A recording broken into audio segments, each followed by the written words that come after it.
This is the new BMW M5 CS, and it is the most hardcore version of the M5 ever made. Not only is it lighter and a little bit more focused than the standard M5, but it's also the most powerful production car in BMW's history. All for £40,000 more than the already extremely expensive BMW M5 Competition. Is it worth the extra money? Well, the smaller M2 CS was a superb driver's car, so this M5 version has a lot of promise. Now it's time to figure out whether this thing lives up to its name. But before I get into the review, remember to hit the like button and subscribe for more awesome videos just like this one. So what makes an M5 CS a CS? Well, it's not necessarily one big upgrade, but more lots of little tweaks, updates and optimizations to extract the maximum potential from what is underneath an M5 Competition. For instance, it sits 7mm lower to the ground, courtesy of new adaptive dampers that are actually taken from the M8 Grand Coupe, although they're slightly reworked and optimized for the M5 CS. The geometry has also been reworked, and you get carbon ceramic brakes as standard, which save 23 kilograms. And that brings me on to weight quite nicely, because the M5 CS weighs in at 1,800 kilograms, which is 70 kg lighter than the M5 Competition. Now, it's by no means a lightweight, but it is considerably lighter than the likes of the Audi RS6 and Mercedes AMG E63S. What's crazy though is this is about the same weight as the new BMW M3 Competition xDrive. Yikes. There are lots of design changes too, so you won't be mistaking a regular M5 Competition for the illustrious CS.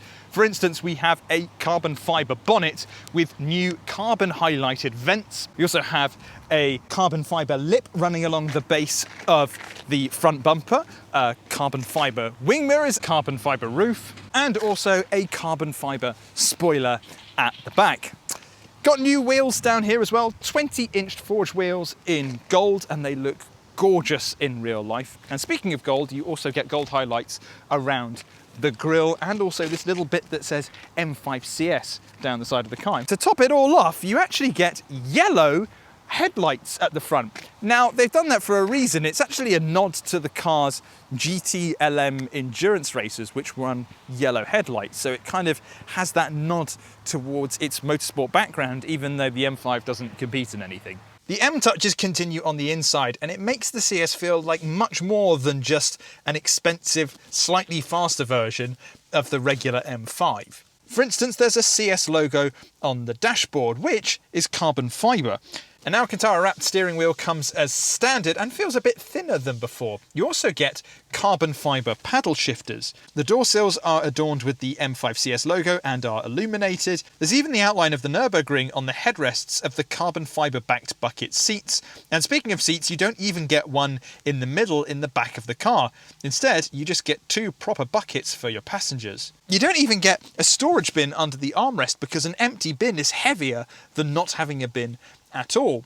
And yes, it does feel much more special in here than a standard M5, but it is unmistakably M5, and that is actually a good thing, because yes, this is very much a track-focused car, but it also needs to behave like a normal M5 as well. You need to be able to live with it, otherwise people would just go out and buy a smaller BMW M3 or M4, well, when the inevitable CS comes along. Now, if you want a proper in-depth review of the inside of the M5, go click the link in the top right-hand corner, because I did do a review of the M5 Competition. But the CS is all about driving, so I think that's exactly what we should go and do.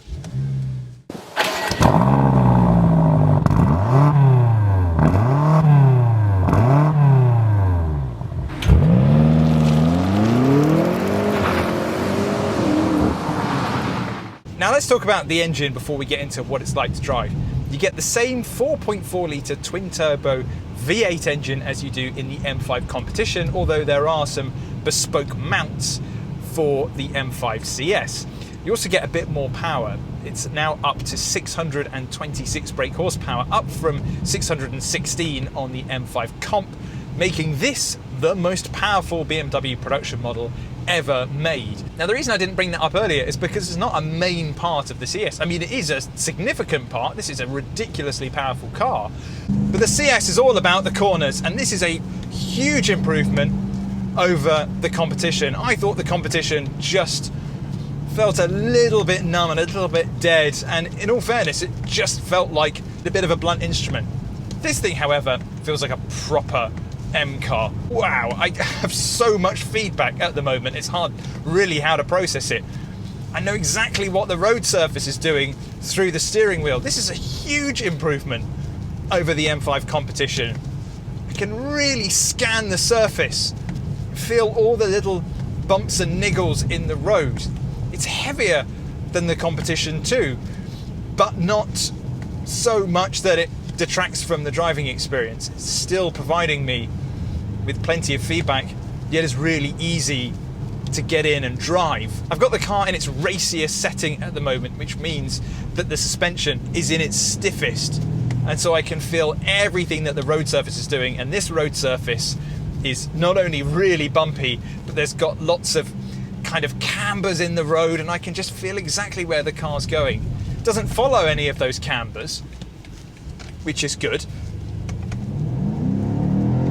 But, crikey. But even at lower speeds, this feels like a slightly better car than the M5 Comp. It doesn't feel quite as jittery as the standard car. And I'm still getting a lot more feedback through the wheel, whereas the previous car I thought was a little bit dead. Now, not only have we got all the chassis upgrades that I mentioned earlier, but we also have a new and improved tyre. So we've got Pirelli P0 Corsa on here, but it's been specifically designed for the M5 CS. And so all those upgrades plus a really sticky tyre means that this thing just hugs apexes. Another thing I've noticed, and I'm not sure if BMW has noted this on its upgrades, but the carbon ceramic brakes feel a lot more progressive in this than they did in the other M5 that I drove. They felt really bitey, whereas in this thing, they are much more progressive, much easier to manage, and if you want to take this onto a racetrack, they will perform much better than conventional brakes.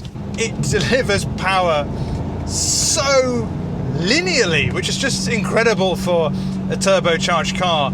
It just gets straight onto the performance, and it always feels as though it's there no matter what gear I'm in.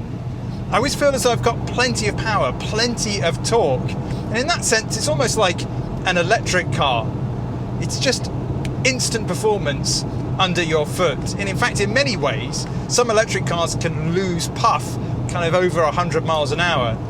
This thing though, I'm sure would be fine. You have two buttons on the steering wheel, one that says M1 and the other says M2. Now you can configure those to do different things. So in my current version, I've got M2 as the most hardcore version, everything in Sport or Sport Plus, and M1 is kind of like a warmed up version of the M5 CS. So that's kind of like gearbox is a little bit snappier, exhaust is a little bit noisier, and then when you deactivate them, this thing becomes pretty damn regular BMW M5.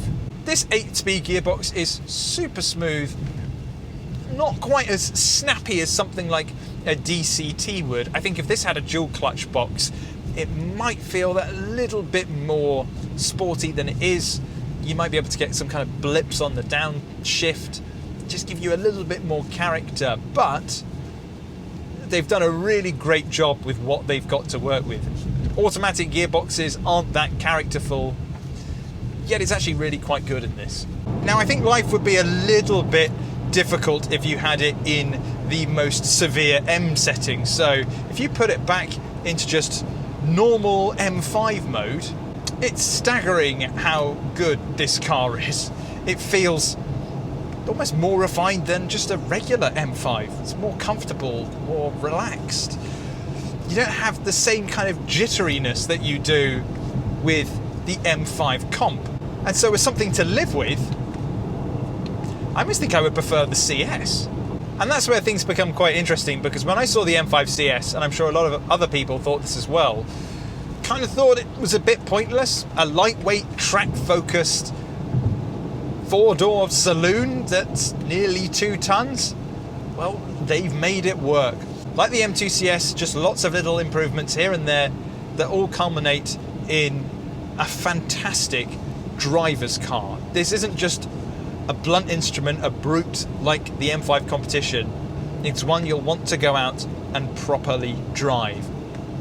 And in fact, as a car to live with every day, other than it missing a middle rear seat, I think this is my favourite M car.